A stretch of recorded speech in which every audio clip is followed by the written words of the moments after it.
If you want to set a background in a Microsoft Word document, you have the option to set a background image, a background color, or a watermark. There is even a little trick that you can use to set an image as a background, and you can follow these steps to know how it is done. Now to set an image for a background, all you have to do is select the Insert tab, click Pictures, then choose a picture that you would like to use.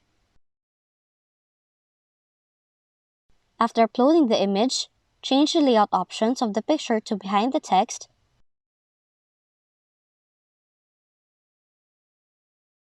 then adjust it to your liking. Once done, input your text by selecting the Insert tab again, click Word Art, then choose the type of word art you would like to use. A box will then be created, and you can drag this anywhere you want, including in front of the image. Meanwhile, if you want to set a background color, you can just select the Design tab, and in the Page Background area, select Page Color, then choose a desired color for your background. You may also add the watermark if you would like.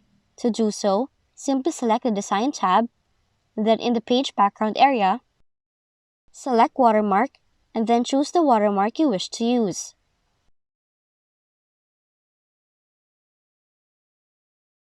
Now those are the different options on how you can place a background in the Microsoft Word. If you found this video helpful, kindly like and subscribe. You may also click and turn on the notification bell so you can be notified from whenever we release new videos.